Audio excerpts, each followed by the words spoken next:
बहुत ही विशाल हरा भरा वृक्ष था।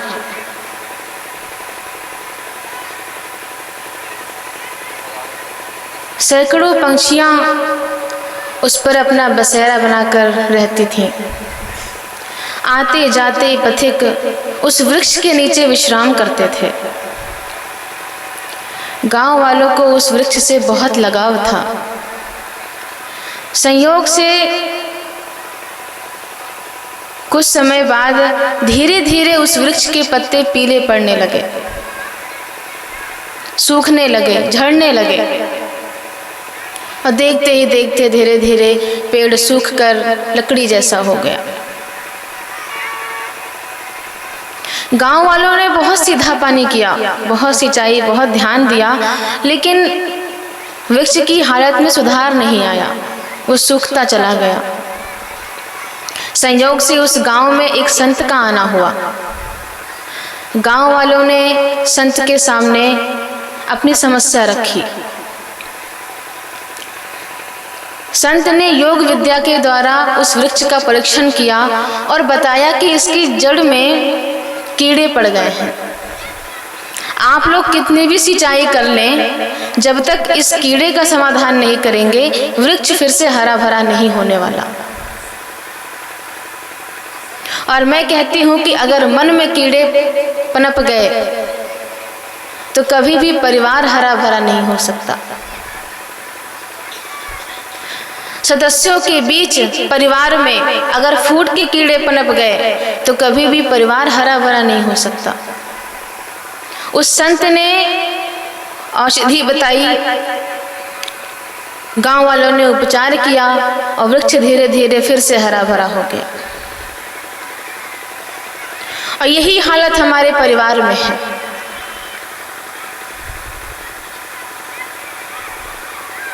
जब एक दूसरे का सम्मान खो जाता है, एक दूसरे के बीच परस्पर प्रेम नहीं रहता है, समर्पण नहीं होता है, तो वो घर टूट जाता है, उस घर में फूट पड़ जाता है।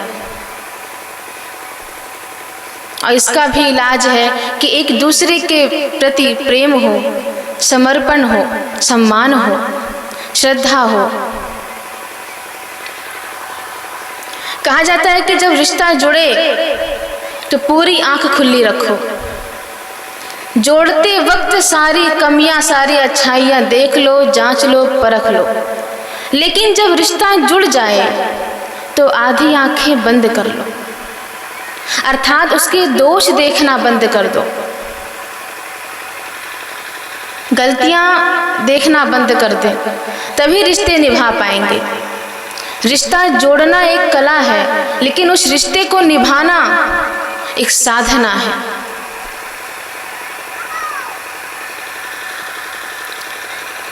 श्री राम, लक्ष्मण और माता जानकी, जब भगवान राम को वनवास हुआ 14 वर्ष का, तो राम और सीता जी, लक्ष्मण जी, सीता जी भी साथ में गए थे। तो वन में रास्ते में एक गांव में एक वृक्ष के नीचे विश्राम कर रहे थे। तो उस गांव की जो वधूटियां थी, जो महिलाएं थी, बहुएं थी, वो माता जानकी को घेर कर बैठ गईं। परिचय पूछने लगी कि ये आपके कौन हैं, ये सांवले सरकार हैं, ये कौन है? तो उनकी मुस्कुराहट से मालूम पड़ गया कि ये तो इनके पति देव जी हैं। तो ठीक है, ये जो दूसरे भैया जी हैं गोरे, ये कौन है? तो माता जानकी परिचय देती है, सहज सुभाय सुभग तन गोरे, नाम लखन लघु देवर मोरे। परिचय में क्या कहती है कि सहज सुभाय सुभग तन गोरे और नाम लखन लघु देवर मोरे। इनका स्वभाव बहुत सरल है, ये बहुत सज्जन है, ये मेरे छोटे देवर हैं। अब आप बताइए, जिन जिन ने रामायण देखी है, सुनी है, पढ़ी है, लगभग सबने सुना पढ़ा होगा और टीवी में तो बराबर देखा होगा। लक्ष्मण जी का स्वभाव कहीं से मीठा है, कहीं से भी सरल है। हर बात पर जो धनुष बाण निकाल के बैठ जाते हैं, लेकिन माता जानकी कैसे परिचय देती है? क्योंकि हम परदेश में हैं, हमें अपने परिवार के सदस्यों की खामियां नहीं देखनी है, उनके दोषों का बाहर प्रदर्शन नहीं करना है। और माता जानकी ये बात भूल सकती है कि भरी सभा में लक्ष्मण जी ने कैसे ललकारा था कि कहीं जनक अनुचित वाणी, उनके पिता का सीधे नाम लेके बुलाया था। ना आगे विदेह राज, ना राजाधिराज, इतने बड़े राजा को ऐसे डांट के ललकारा था। इस जनक ने ऐसी अनुचित बात कही है, इस तरह से बात किया था। कोई पुत्री अपने पिता का इस तरह का अपमान सह सकती है? लेकिन फिर भी बाहर वालों के पूछने पर माता जानकी अपने देवर का कैसे परिचय देती है? सहज सुभाए सुभग तन गोरे। ये बहुत ही सज्जन है, बहुत ही सरल है। तो कभी भी बाहर वालों के सामने अपने परिवार के सदस्यों का दोषों का वर्णन नहीं करना चाहिए, बल्कि जो गुण हम उसमें देखना चाहते हैं, दो चार बातें उस गुण के बारे में भी बोल देना चाहिए। उस सदस्य का आपके प्रति श्रद्धा जागेगी और वो प्रयास करेगा कि जो गुण नहीं है वो अपनाने का प्रयास करेगा।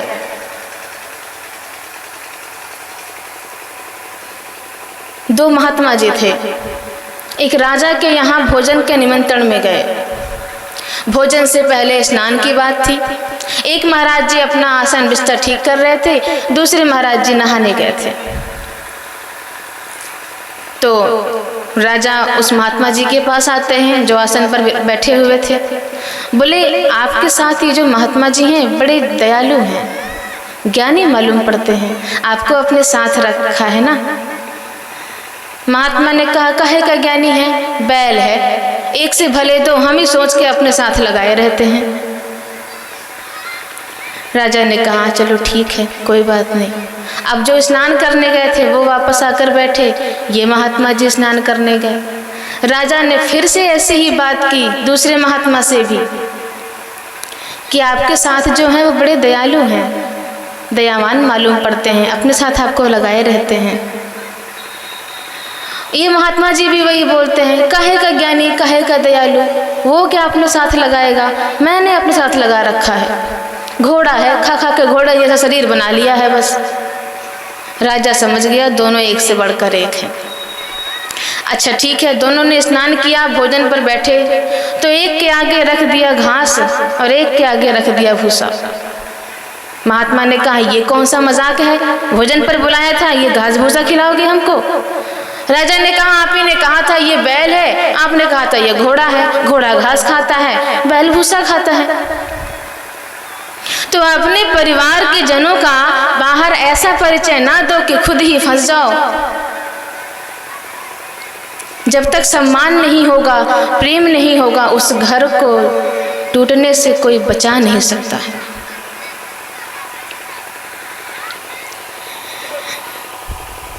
जब बेटे की शादी होती है, माता कितनी खुश होती है, अपने बहू के स्वागत में लगी रहती है महीनों पहले से। फिर उसके आते ही ऐसी कौन सी कमी निकल जाती है कि पूरे संसार में इन दोनों की बातें चलती रहती हैं, सास बहू की। कौन सा ऐसा कमी निकल जाता है कि नंद भाभी की बातें चलती रहती हैं।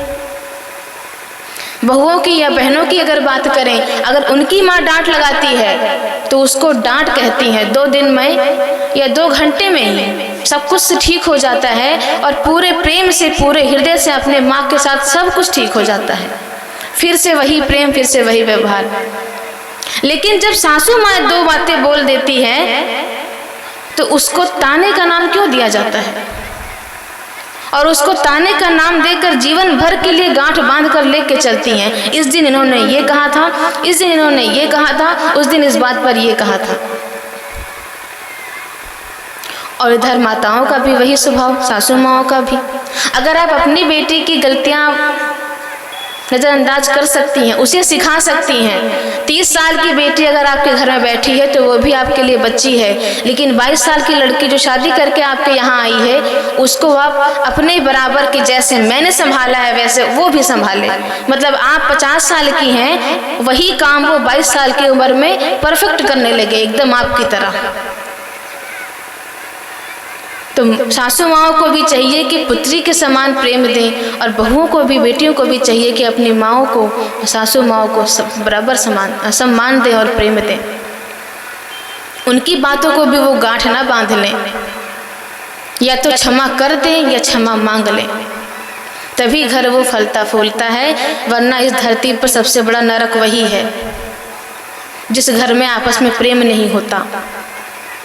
जिस घर में प्रेम सम्मान नहीं होता है वो घर घर नहीं मरघट के समान होता है, और प्रत्येक व्यक्ति उस घर में घुट घुट के जीता है कि थोड़ा सा भी मौका मिल जाए तो कब वो घर छोड़कर भागे। इसीलिए जब कोई भी अपने पैरों पे खड़ा हो जाता है, बाहर पढ़ लिख कर इस काबिल हो जाता है, तो वो अलग अलग घर देखो बना लेते हैं, घर में एक साथ नहीं रहना चाहते हैं। विधि प्रपंच गुण अवगुण साना, मानस में बड़ी सुंदर बात लिखी है बाबा ने कि विधाता के बनाए गए संसार में प्रत्येक जीव में, प्रत्येक व्यक्ति में गुण और अवगुण सने हुए हैं। कोई ऐसा नहीं है जिसमें कोई अवगुण ना हो, और कोई ऐसा नहीं जिसमें सिर्फ अवगुण हो, गुण ना हो। सब में गुण और अवगुण समान रूप से विद्यमान है। तो रिश्ता तभी बढ़िया से चलेगा, परिवार तभी सुखी रहेगा जब हम एक दूसरे की दोष, एक दूसरे की गलतियां ना देखें। अगर एक गलती कर रहा है, अगर दूसरा समझदार संभाल लेता है तो भी घर टूटने से बच जाता है, और एक के बिगड़ने पे यदि सब बिगड़ जाते हैं तो फिर वो घर पूरा बिखर जाता है। एक के बार 4 भाइयों का परिवार था, सब एक साथ काम करते थे। आपस में भाइयों का बहुत प्रेम था, बहुत गहरा प्रेम था। ऐसा था कि बचपन में चारों भाई एक दूसरे के लिए जान देने को तैयार रहते थे।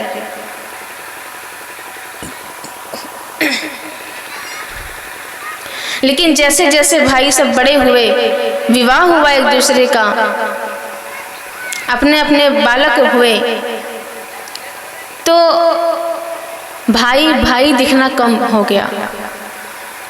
जब अपने बच्चे सामने खड़े हों तो भाई दिखना कम हो जाता है। बड़े भाई ने विचार किया कि हम अपने बच्चों को उच्च शिक्षा देंगे, आगे बढ़ाएंगे पढ़ाई के क्षेत्र में। ये तो यहाँ तक बात अच्छी थी। फिर कहा कि तुमको उनके बच्चों से आगे निकलना है। यहाँ आके सब गड़बड़ हो जाता है। हम अपने बच्चों को आगे बढ़ाएंगे ये तक ठीक है, लेकिन छोटे भाई के बच्चों से तुमको आगे निकलना है, उनसे अच्छा पहनना है, उनको पीछे करके दिखाना है, ये सिखाना गलत है। और धीरे धीरे ऐसे ही बैर बढ़ा, विरोध हुआ। अब चारों भाइयों ने कहा कि अब हम इस घर में एक साथ नहीं रह सकते। जो शुभ चिंतक थे उन्होंने समझाया कि अभी भी समय है, क्षमा मांग लो। बड़ों को कहा कि क्षमा कर दो। लेकिन यह है कि अहंकार जब अंदर आ जाता है तो व्यक्ति टूट जाता है, लेकिन झुकता नहीं है। अंगारे को समझना चाहिए कि उसका वजूद अंगीठी के अंदर है। जो अंगारा, जो कोयला थोड़ी सी हवा से, थोड़े से तूफान से उचटकर अंगीठी से अलग हो जाता है, वो बाद में राख हो जाता है, उसका कोई अस्तित्व तो नहीं रहता है। ऐसे ही अपने परिवार से जब व्यक्ति अलग हो जाता है, तो जो चारों भाई व्यापार एक साथ कर रहे थे, दिन दुगना रात चौगुना जो मेहनत करके कमा रहे थे, इतना ऊंचा व्यापार खड़ा किया था, सब धीरे धीरे धीरे धीरे गाड़ी रिवर्स में चलने लगी और एक दिन आकर सब समाप्त हो गया। तो एक बिखरा, उसके पीछे सब बिखर गए, सब बिगड़ गए, अब पूरा परिवार बिखर गया, पूरा परिवार तहस नहस हो गया। लेकिन यही दूसरी बात, अगर एक के बिगड़ने पर दूसरा समझदारी दिखाए तो टूटने से बच सकता है। ये तो जानने वाला परिवार है जिसकी बात मैं करने जा रही हूँ कि 3 भाइयों का परिवार था, पिताजी नहीं थे। पूरे परिवार में एक ही चूल्हा था, पूरे 20 लोगों का भोजन बनता था। इतना प्रेम, इतना सम्मान आपस में था कि कोई कुछ काम करता तो कोई किसी को टोकता नहीं था, पूछता नहीं था, शक नहीं करता था। प्रगाढ़ प्रेम था भाइयों में। तीनों एक साथ बहुत अच्छा से काम करते थे, बहुत अच्छे से परिवार चल रहा था कि संयोग से एक समय ऐसा आया कि छोटे भाई को ऐसा लगा कि उसको या उसकी पत्नी को इस घर में थोड़ा कम आंका जा रहा है, क्योंकि दोनों बड़े भाई जो थे वो विचार करते थे कि भाई अभी छोटा है, हमारे होते हुए उसको इतना बोझ क्यों उठाना पड़े। तो अगर कुछ कुछ कामों को लेकर वो उसको नहीं भी बताते थे तो उसने उस बात को गलत तरीके से लेना शुरू कर दिया कि शायद हमारे भाई हमसे कुछ छिपाते हैं। तो उसके चेहरे में, उसके व्यवहार में थोड़ा सा फर्क आने लगा कुछ समय में, और बड़े भाई ने ये बात भांप ली। एक दिन बड़े भाई ने अपने छोटे भाई को बुलाया और कहा कि मुझे कुछ दिनों से लग रहा है कि तुम्हारे मन में कुछ विकल्प सा आ गया है, कोई बात ऐसी है जो तुम्हें परेशान कर रही है। छोटे भाई ने कहा नहीं भैया ऐसी कोई बात नहीं है, पर बड़ा भाई बहुत अनुभवी था, उसने कहा नहीं, मुझे कुछ तो लग रहा है कि कोई विकल्प, कोई बात तुम्हारे मन में है, और इसीलिए मैंने ये फैसला किया है कि जितने भी काम हमारे घर में, हमारे व्यापार में होते हैं, प्रत्येक कागज में तुम्हारा नाम होगा, अब से कोई भी काम तुम्हारे नाम से होगा। छोटे भाई की आंखों में आंसू आ गए, उसको समझ में आया कि बड़े भाई ने मेरी बात को समझी है।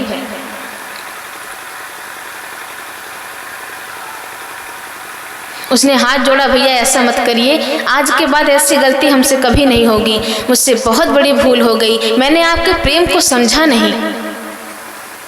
बड़े भाई ने कहा नहीं, ये तुम्हारा प्रेम है, पिताजी के बाद तुम दोनों ने मुझे पिता समान प्रेम दिया है, सम्मान दिया है, तो मेरा बड़प्पन भी कहता है कि मैं तुम लोगों के साथ गलत ना होने दूं, तुम्हारे मन की, तुम्हारे भावनाओं की भी मैं कदर करूं। इसलिए अगर मेरा तुम्हारा नाम नहीं होगा तो अब इस सभी कागजों पर हम तीनों भाइयों का नाम होगा, हम एक साथ काम करेंगे और एक दूसरे को श्रेय देंगे। तो देखिए, एक के बिगड़ने से वहाँ सब बिगड़ गया था, और यहाँ एक के मन में थोड़ा विकल्प आया, दूसरे ने समझदारी से काम लिया तो परिवार टूटने से बच गया, बिखरने से बच गया।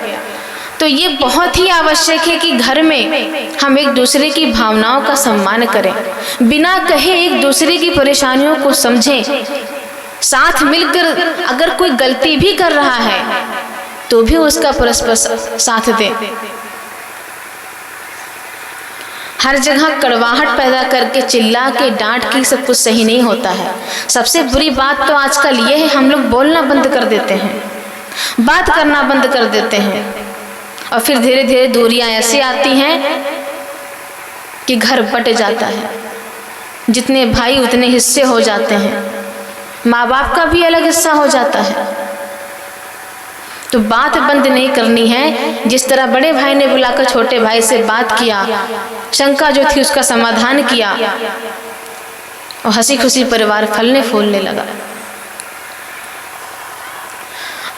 सबसे जरूरी बात है कि घर में फूट पड़ता क्यों है, घर अलग होते क्यों हैं, विद्रोह क्यों होता है, विरोध क्यों होता है। तो घर टूटने के सबसे मुख्य जो है कारण, वो 4 कारण हैं। पहला है ईर्ष्या, दूसरा है स्वार्थ, तीसरा है महत्वाकांक्षी, और चौथा है लालच।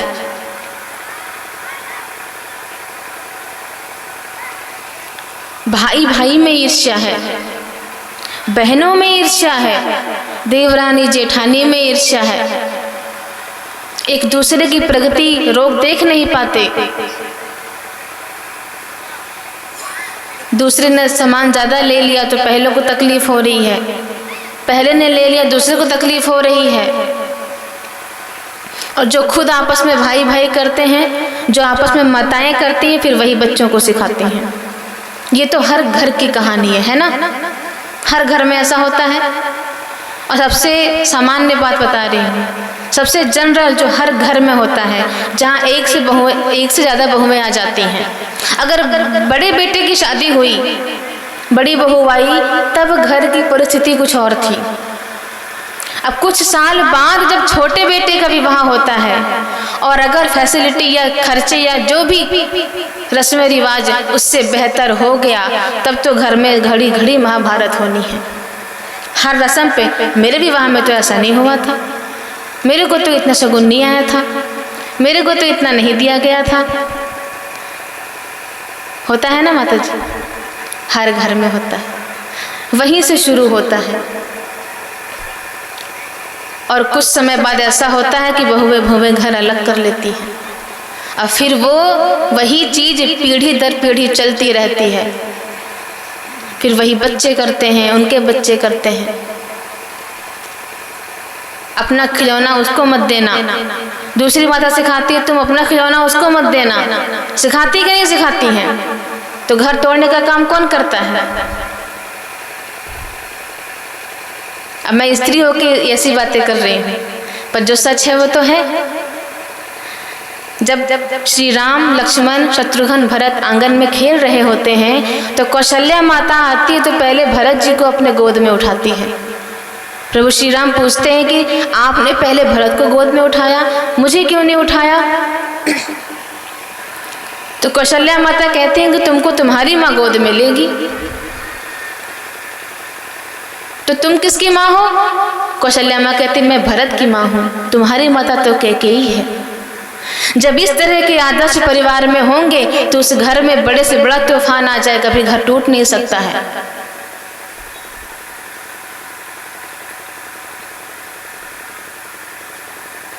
तो ईर्ष्या आपस में नहीं होना चाहिए, ना खुद करें ना बच्चों को सिखाएं, और बच्चों के सामने कभी भी गलत बात ना करें अपने बड़ों के बारे में।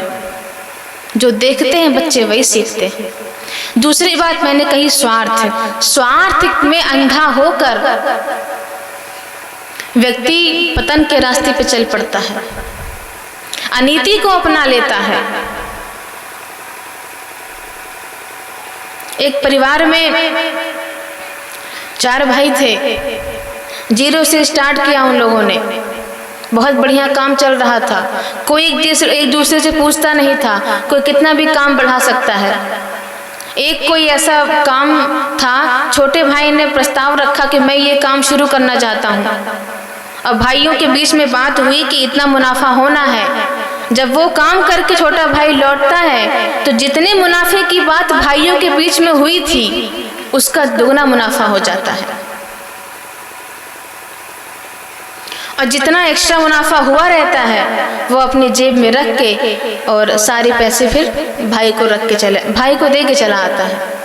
और जो एक्स्ट्रा मुनाफा था जेब में रखा, कमरे में आकर पत्नी के हाथ में रख दिया, इसे अलमारी में रख दो, हमारे बुरे समय में काम आएंगे।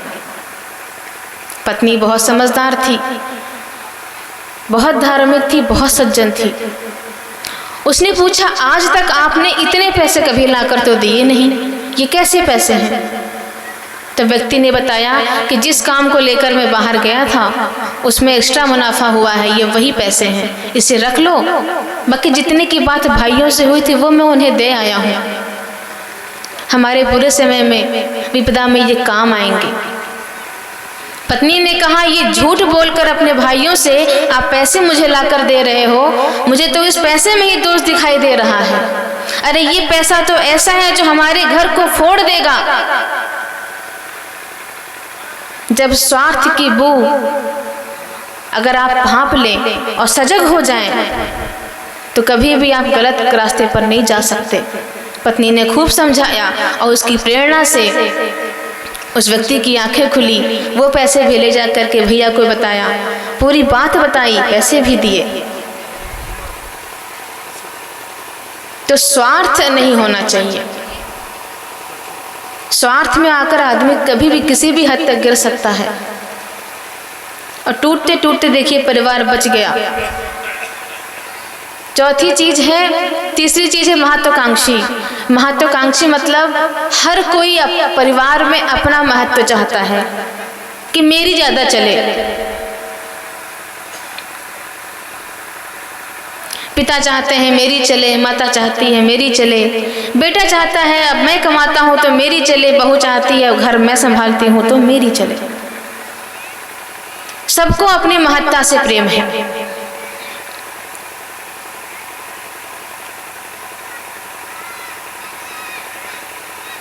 परिवार में प्रत्येक सदस्य का अपना अपना महत्व होता है। परिस्थिति के अनुसार, कार्य के अनुसार, बाहर का काम है तो उसका अलग महत्व है, घर में अगर कोई काम है तो उसका अलग महत्व है। सबका अपना अपना स्थान है। लेकिन जब मेरा मेरा परिवार में होने लगता है, जब एक से अधिक एक परिवार में मालिक हो जाते हैं ना, तो वो घर टूटने से कोई बचा नहीं सकता। एक समाज ऐसा था जहाँ पर आज तक चुनाव नहीं हुआ था। सब हर 3 साल पर एक साथ बैठते थे, सभा होती थी, कोई अपने को महत्व नहीं देता था, सब एक दूसरे को आगे बढ़ाते थे। तो सभी की सहमति से किसी एक को अध्यक्ष बना देते थे, चुन लेते थे। तो एक भला व्यक्ति था, उसको एक बार अध्यक्ष बनाया गया। कुछ समय बाद उसके घर में उसके भाई से लड़ाई हो गई। अगला 3 साल जब आया तो उस छोटे भाई ने सोचा कि यही बार बार अध्यक्ष क्यों बनेंगे, इस बार चुनाव होना चाहिए, मैं भी इलेक्शन में खड़ा होऊंगा। जब सभा बुलाई गई 3 साल बाद, तो सबने कहा इन्होंने 3 साल तक बहुत अच्छे से संभाला है, फिर से इन्हीं को बना देते हैं, अभी ये युवा हैं, अच्छे से चला सकते हैं समाज को। छोटे भाई ने कहा ऐसे कैसे हो सकता है, मेरे में कौन सी योग्यता नहीं है, मेरे में कौन सा गुण नहीं है, इस बार इलेक्शन होगा, चुनाव होगा और मैं भी चुनाव में खड़ा होऊंगा। अच्छा, उस छोटे भाई के भी कुछ चाहने वाले थे। देखिए अभी चुनाव हुआ नहीं हुआ, वो जीता भी कि नहीं जीता, लेकिन जो समाज अभी तक इतने वर्षों से एक था, एक पल में 2 भागों में बट गया। तो जब हम मेरा मेरा करते हैं, दुर्योधन भी यही चाहता था कि सारी जायदाद मेरी हो जाए, जीत मेरी हो जाए, तो वो युद्ध चला 18 दिनों तक। लेकिन हमारे घर में जब होता है ना, तो जीवन भर चलता है युद्ध। कहा ना, पीढ़ी दर पीढ़ी वो निभाती है कि उनसे हमारी बातचीत नहीं होती है बड़े भाई से, तो बड़े भाई के बच्चे भी उनसे नहीं बोलेंगे, उनके बच्चे भी उनसे नहीं बोलेंगे, फिर वो घर एक हो सकता है, कभी नहीं होता है।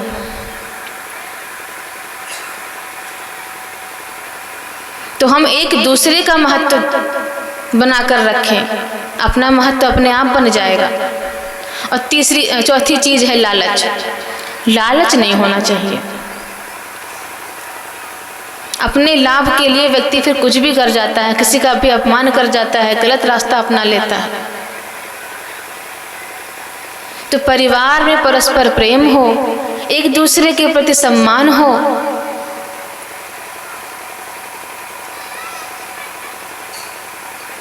एक दूसरे के प्रति समर्पण हो, एक दूसरे का ख्याल रखें, उनके मन का, उनकी भावनाओं का, उनकी ज़रूरतों का, तभी वो परिवार फलता फूलता है। परिवार से अलग होकर कोई खुश रह नहीं पाता है, उस परिवार का विकास रुक जाता है, वो परिवार प्रगति नहीं कर पाता है।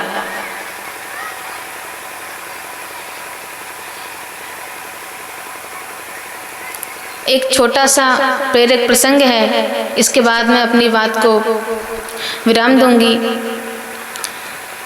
कहानी है राजस्थान की, रेगिस्तान। एक पंछियों का समूह था।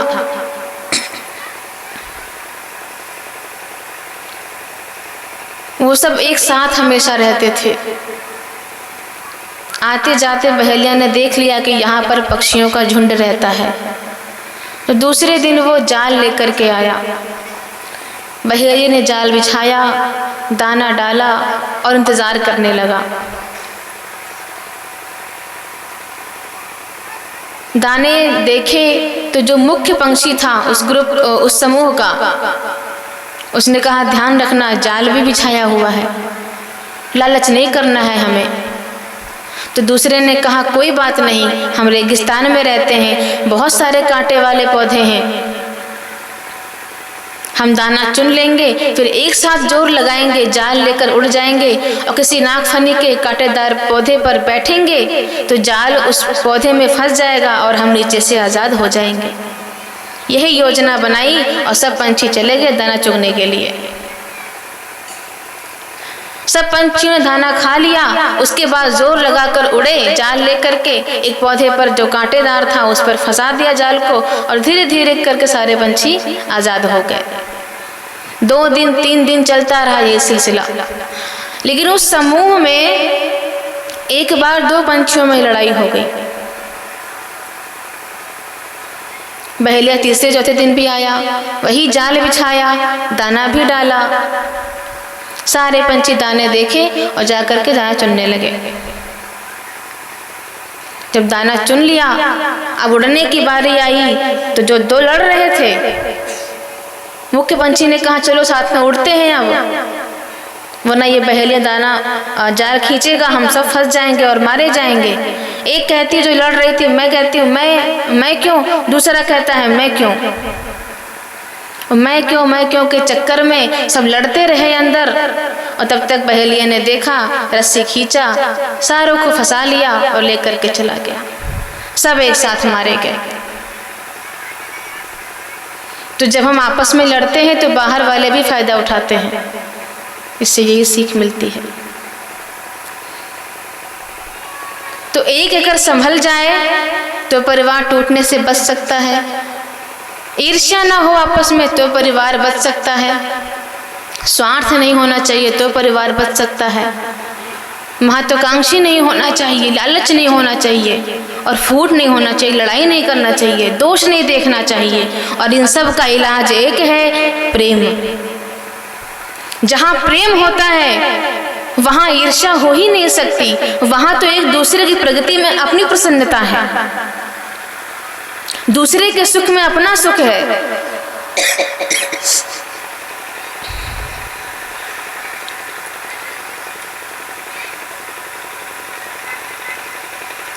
जब हमारे परिवार में प्रेम होगा तो हम अपना महत्व नहीं देखेंगे, दूसरे का देखेंगे।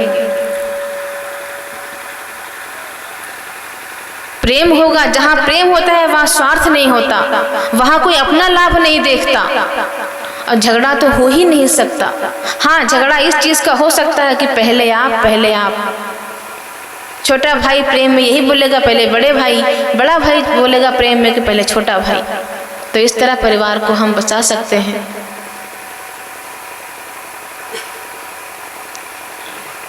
तो इसलिए परिवार में सम्मान, प्रेम, समर्पण एक दूसरे के साथ बनाए रखें और हमेशा खुश रहें।